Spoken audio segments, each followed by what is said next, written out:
My interest was to do a live-action film, but something that I could execute and something that I could potentially just do myself. That was the origin of the idea. Something that, because it's contained, can be shot on a budget with only 2 actors. Keep it really small and contained and create a sense of claustrophobia around these 2 characters.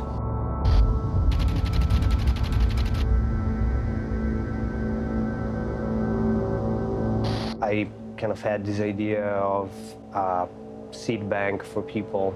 There are real seed banks right now where we are storing away seeds that are kind of to be preserved in case of natural disaster. And I read about that, and I thought, what if people were put away in a seed bank? Who would be looking after them? For longest time when we talked about the story, the apocalypse was not even secondary, tertiary. It was just like, we felt like so much had been done with post-apocalyptic stuff. We just kind of had to nod and say, something horrible happened, and now these guys live underground. But the ambiguity was actually hanging people up. Like, why are they down? What happened? And so, like, we kept filling in little bits and details about what happened, but we still didn't want that to be the focus. We tried to conceive of ways to tell a bigger story, show little bits and pieces of what's happened in the past and what's happening out there.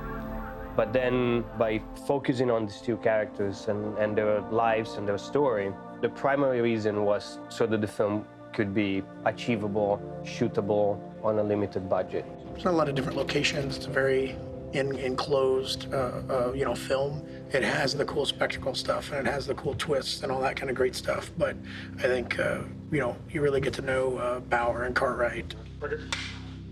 My first impression was like, whoa.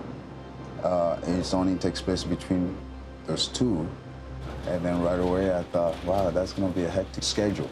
But at the same time, I thought, wow, that would be cool. That's a cool human nature study, having 2 people, put 2 people in a place, in an environment that's extremely limiting their ability or their, dreams. And how do they evolve, and how do they cope with that? It had elements that were sort of like 2001: Space Odyssey, and then it had elements of being trapped, certain places. I could see it visually. I just wanted, in my mind, I was thinking later on, I really wanted to play as claustrophobic as it feels when I read it.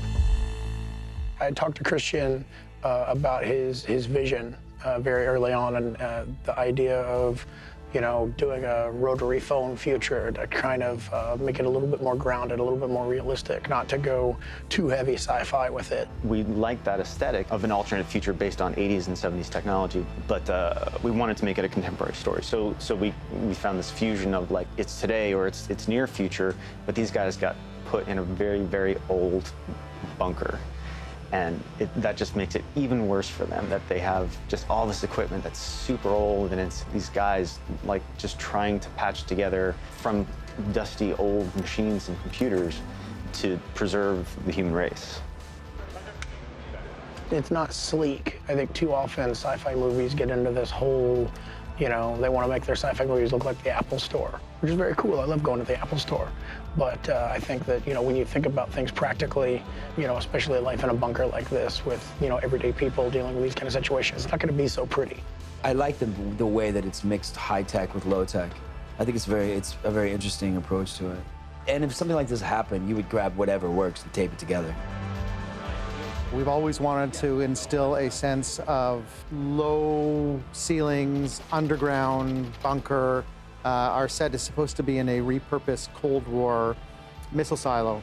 What worked in our favor is that all of our sets are supposed to be encompassed in plastic, so we've been able to use plastic to shrink down all of our spaces. So we have these series of plastic tunnels that connect our facilities from an airlock to airlock. What is on the other side of the plastic is our giant concrete bunkers. And in order to trap the air within, we wrap everything in plastic. So again, this is our sort of modern sci-fi element against our Cold War concrete element. This film consists of a lot of oneers, which is usually a single take, uncut, unbroken, which tells a story in one shot. They really appeal to me because I don't generally like seeing too many angles unnecessary to tell a story.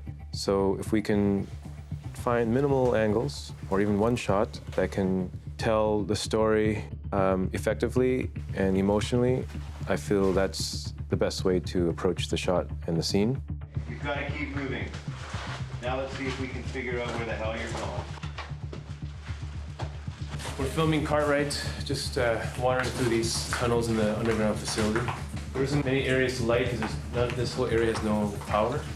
So we're just basically using these crazy high-powered flashlights, using that as bounce and ambience.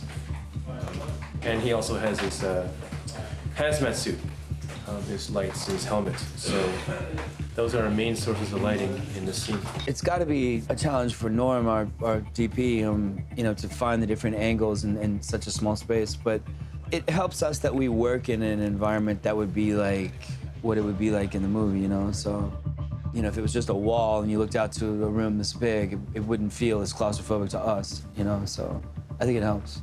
Normally, I want greatness from this one, yeah? The director and I have devised a very specific cinematography movement or lack of movement style that runs through the film. It's very specific where things are calm at first, are extremely static, with almost no camera movement. And then we go through certain moments where things get a little more hectic. The style of the film has a progressive arc that carries with the characters and the conflict they have with each other. And cut! Okay, this is great. Circle this one, this is it. Okay, got it.